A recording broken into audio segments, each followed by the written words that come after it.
Olá, meus amigos, muito bom dia a todos vocês. Sejam muito bem-vindos a essa meditação. Hoje, nesta sexta-feira da 31ª semana do Tempo Comum, dia dedicado ao silêncio, jejum, abstenção de carne, devemos meditar hoje em nossos pecados e desejar ardentemente a conversão. Nesse dia, então, o Evangelho nos ajuda a tomar agora uma decisão de acordo com o que foi apresentado nos últimos dias. Então, nos últimos dias, meditávamos sobre a necessidade da renúncia, né? E que muitas vezes isso parece caro demais ao nosso coração. Ah, meu Deus, eu não sou capaz de renunciar a tantas coisas. E Jesus nos ajudou nesse propósito, fazendo a gente pensar sobre o valor verdadeiro de cada uma das coisas.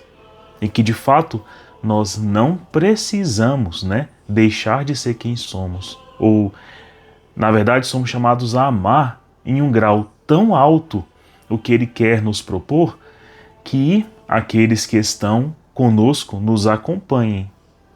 Pai, mãe, irmão, irmã, filho, filha, esposo, esposa, enfim.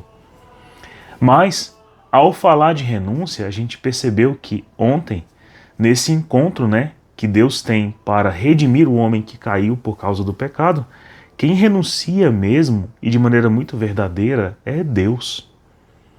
Ele deixa 99 para ir atrás da que se perdeu, Ele se preocupa com os que estão enfermos, doentes, não com os que já estão sãos.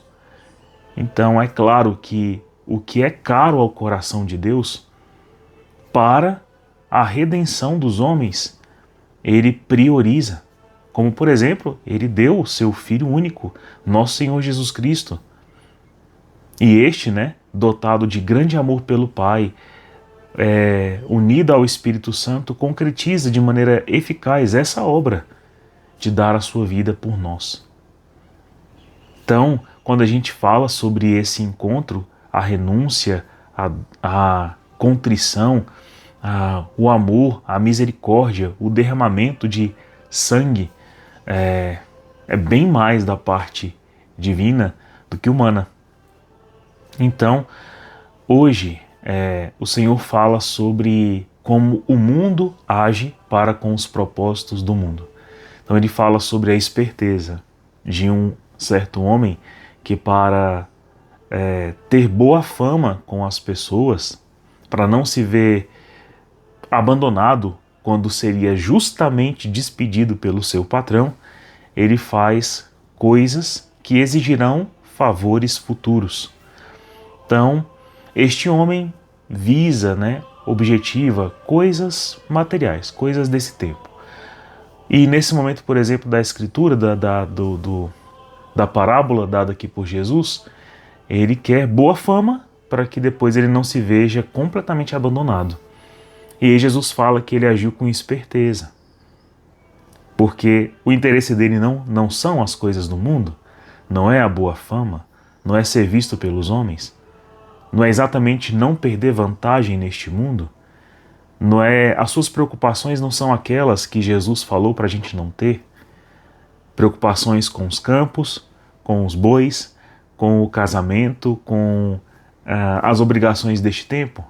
Não são essas as ocupações deste homem? Pois é, para esse objetivo ele é esperto, ele é astuto.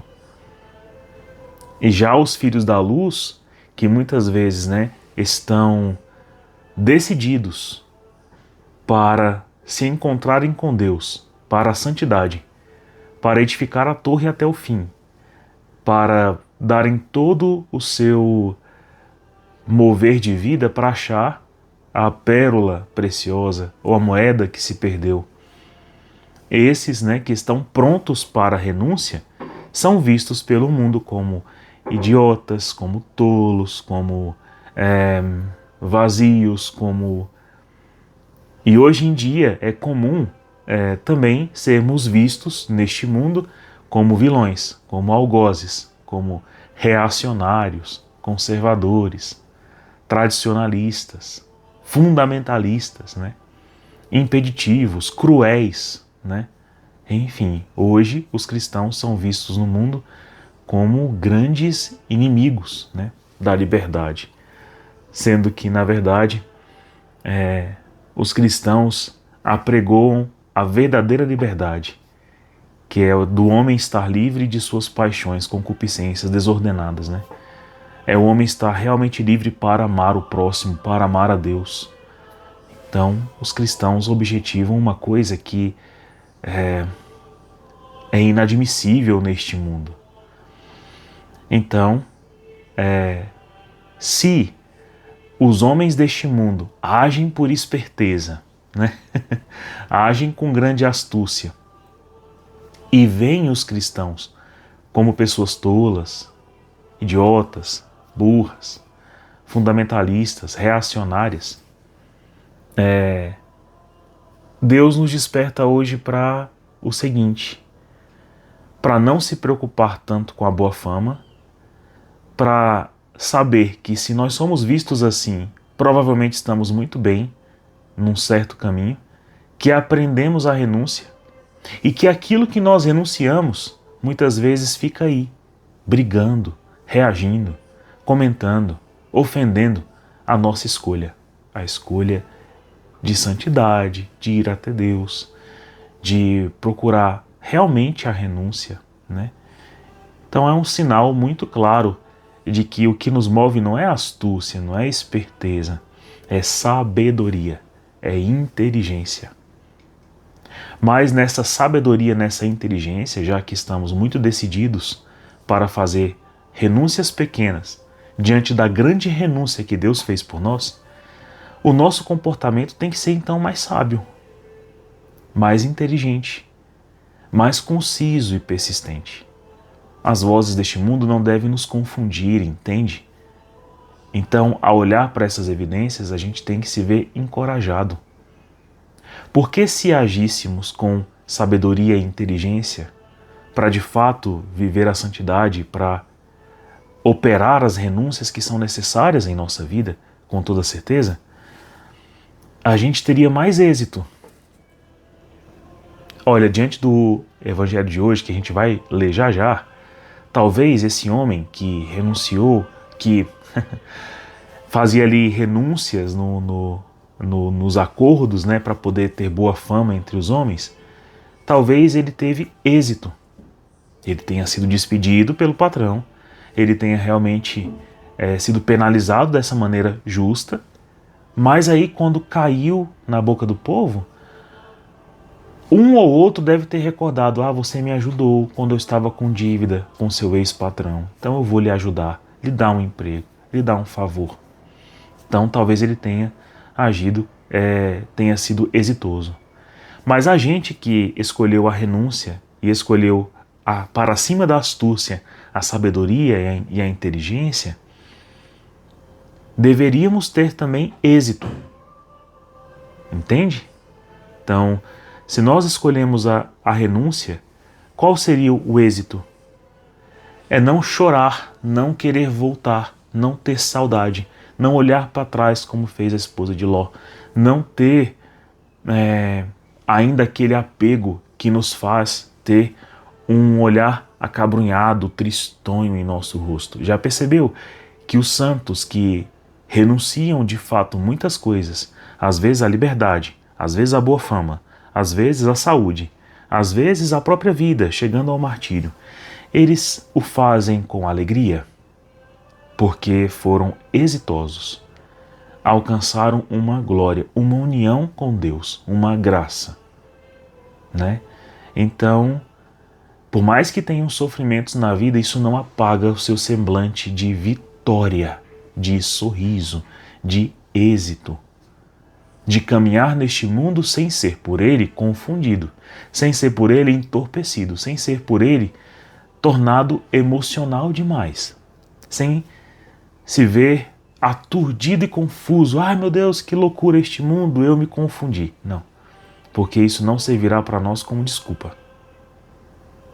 Mas se vê exitoso porque percebe que, de fato, o amor de Deus, testemunhado em Cristo Jesus, por aqueles que amam, né, por aqueles que escolhem a renúncia, que carregam a sua cruz, é testemunhado por Cristo como um amor insuperável, maior que as alturas e que as profundidades, que as larguezas, que as potestades, que os principados, que a morte e a vida, que a espada e a dor, né? É um triunfo que ultrapassa o tempo, sai da margem dessa limitação do que nós conhecemos.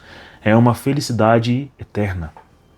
Então, nesta terra, os homens que renunciam não são abatidos. E se a gente cobre o nosso rosto ainda de muita tristeza quando jejuamos, quando rezamos, quando fazemos silêncio, quando renunciamos, quando deixamos, alguma coisa prazerosa por um objetivo bom, por exemplo, eu vou abandonar muitas diversões, muitas noitadas, muita bebedeira, muita comida para ter saúde, e tendo saúde para dá-la a Deus. Vai doer e talvez você perca ali muitas oportunidades de conviver, de socializar, enfim. Mas o que essas socializações gerarão no seu coração que já decidiu por Deus para com a eternidade, né? O que elas contribuem de fato? Então, a gente percebe que sem dor não há grandeza. Tem aquela frase inglesa, que o pessoal fala o tempo inteiro, talvez americana, no pain, no gain, ou seja, sem dor, sem retribuição. Mas poderia dizer também sem dor, sem honra. Então existe uma grande vitória na pessoa que decidiu tanto por Deus, fez tantas renúncias, mas percebeu também que o coração está mais livre. De repente eu não sou mais aprisionado àqueles antigos afetos, antigos amigos, antigas inclinações ruins, vícios, maus costumes, comida, bebida, conforto. Aquilo permanece tendo um grau de bem? Permanece, mas eu encontrei bens maiores, entende? Consolos verdadeiros. Minha alma se vê mais livre. Essa vitória deveria incentivar a nossa inteligência e sabedoria para reafirmar a nossa fé todos os dias. E para tirar do nosso semblante aquele pesarzinho que às vezes a gente carrega de insatisfeito, de arrogância, de tristeza, de apatia, de frieza, tibieza de coração. Pronto. Então, a sabedoria divina, a inteligência verdadeira, ela tira a tibieza de coração. Então, o que Jesus elogia hoje para esse homem astuto, inteligente, é o fato de que ele encontra seu êxito. Não é um êxito bom, mas ele encontra seu êxito. E a gente que tomou a decisão também deve encontrar esse êxito, essa honra, essa paz, esse deleite de liberdade, que renova o nosso coração na esperança. Olha, sinceramente, saber que algumas coisas, Deus potencializou no meu coração para não vivê-las, para não cair nelas constantemente, me faz muito feliz. Me faz muito feliz. É sobre essa felicidade que Deus fala hoje, que é possível àqueles que não são do mundo, mas da luz. Então, assim fala no Evangelho. Lucas 16, versículos de 1 a 8. Naquele tempo, Jesus disse aos discípulos: um homem rico tinha um administrador que foi acusado de esbanjar os seus bens. Ele o chamou e lhe disse: o que é isto que eu ouço a teu respeito? Presta conta da tua administração, pois já não podes mais administrar meus bens.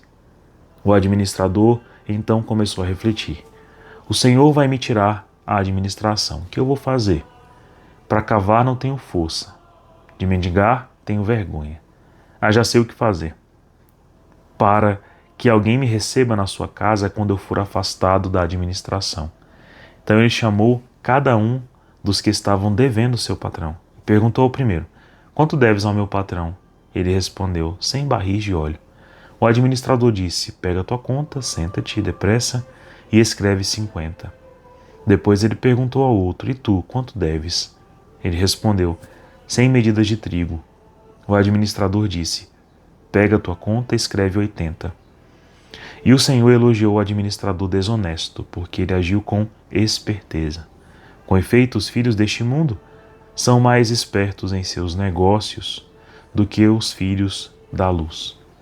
Então, os filhos deste mundo são mais espertos, astutos, com relação aos seus negócios, seus empreendimentos, a sua torre, o seu planejamento.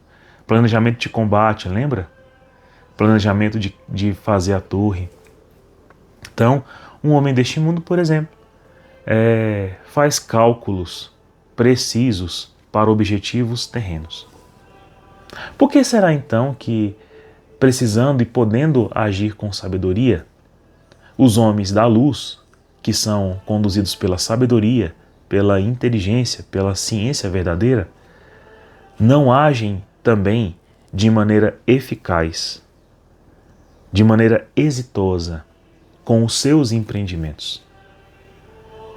É bem improvável, descabido, irresponsável, se diante de todo esse discernimento que o Senhor preparou para nós nessa semana, ao falar sobre nossas renúncias e ao falar sobre a misericórdia dele, a gente diga assim: ótimo, vou assumir uma profissão de fé, vou viver a castidade, vou viver o jejum, vou viver a oração, quero meu coração convertido a Deus.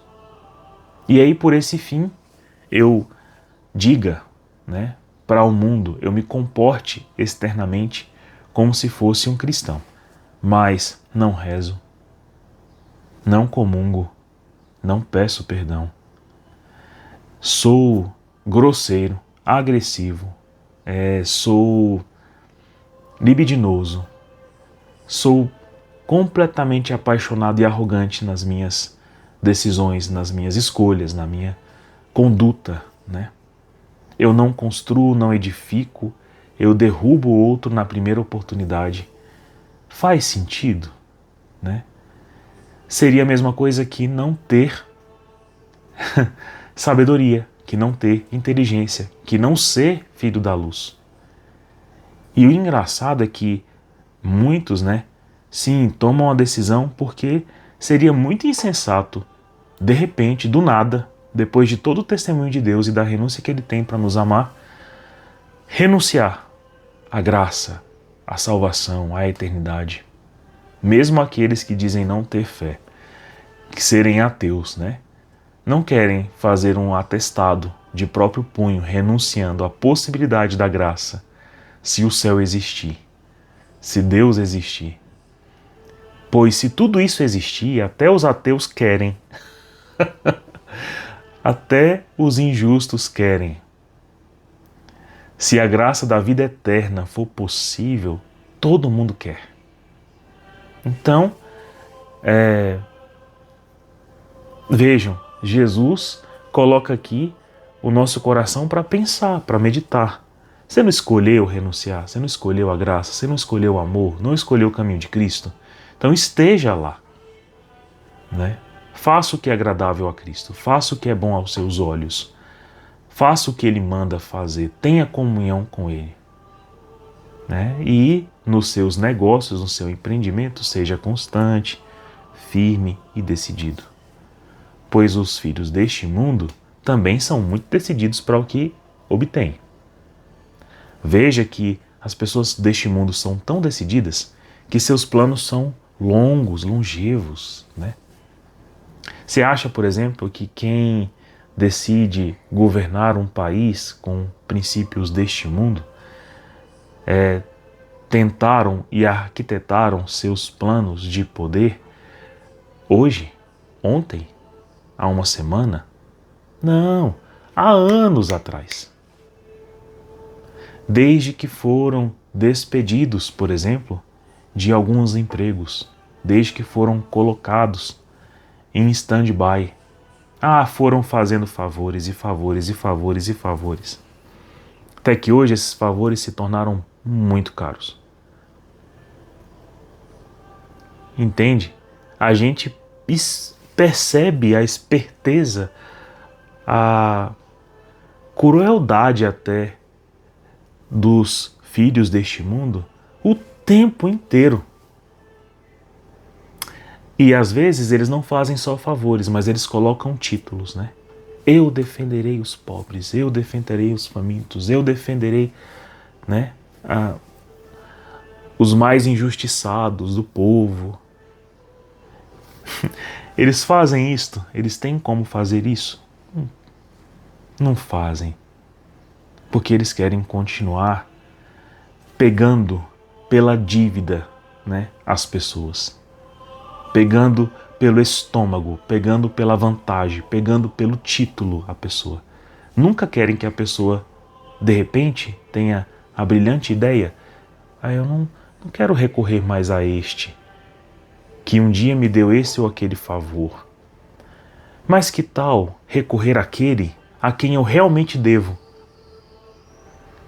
A quem eu realmente devo devoção, respeito, amor, entrega. Né? Que tal eu pedir perdão àquele com quem eu contraí a minha dívida? Que tal eu ir até Deus, que já está resolvido em me absolver e que mostrou prova de que quer isso porque deu seu Filho, deu seu Espírito, deu seu corpo, deu seu sangue? Então, meus irmãos, meu Deus, o que justifica neste mundo eu ser filho da luz e eu ainda colocar minhas expectativas nos filhos deste mundo? Ou prender a minha vontade, minha conduta ao que é deste tempo? Cair na esperteza, na lábia, na fala de alguém que não é bom, de alguém que, né, que demonstra não estar unido a Deus. Sede sábios, inteligentes, não é isso? Então a gente precisa escutar, por exemplo, muito mais o sacerdote de nossa paróquia, nosso diretor espiritual, a inspiração do Espírito Santo que nos foi dado pela Sagrada Escritura, pela Igreja. A gente precisa recorrer à oração. Senão, a gente será vítima da esperteza de alguém deste mundo. Mas Deus nos pede para sermos inspirados na sabedoria e na inteligência do alto, da luz, da graça. O que faz um homem feliz? O que é capaz de preencher o nosso coração? Olha, não é pão deste mundo, né? O pão do céu, sim. Então Deus substituiu tudo. O homem apostava no pão da terra, Deus deu o pão do céu. O homem apostava na bebida extraída dos sucos deste mundo, Deus dá o seu sangue. O mundo esperava no corpo e na força de seu corpo, de seu trabalho, de seu esforço. E Jesus nos dá o seu corpo celeste, santo e bom. E o homem esperava do seu saber. E Deus nos dá o saber iluminado pela fé, infuso pela fé. O homem esperava na punção de suas paixões, de seus desejos. E Deus nos dá a punção verdadeira do Espírito na esperança, virtude teologal que nos encoraja. Então, meus irmãos, este mundo ficou caduco para aqueles que são da luz. Seus apetites não definirão nossa vida. Mas se eu quero agir com sabedoria, não cabe não rezar, não meditar, não ler, não comungar, não pedir perdão. Entendeu? E todas as minhas escolhas agora devem buscar um bem mais concreto. Eu devo olhar com sabedoria, né? Não com astúcia, com esperteza e crueldade, mas com retidão, né? Separar as coisas, tendo como bússola a verdade, Deus, né? O histórico, desapaixonado dos meus apegos, sempre será uma escolha sábia e mais clara, né? Mais objetiva. Tenha certeza, se reconhece uma árvore boa pelos seus bons frutos, se reconhece a árvore podre pelos frutos ruins que ela dá. É isso. E não existe nada realmente que fique oculto por muito tempo, né? Então, não caiamos na lábia de espertos. A serpente se achou espertíssima quando ela estava indo lá falar no ouvido de Adão e Eva. Mas, enquanto ela falava, Deus já preparava, com sua sabedoria e misericórdia, a redenção do homem que caiu na lábia de Satanás naquele dia, mas que hoje busca o Evangelho. Santo dia para você, tenha um final de semana maravilhoso, que Deus abençoe você e sua família. Tchau, até mais.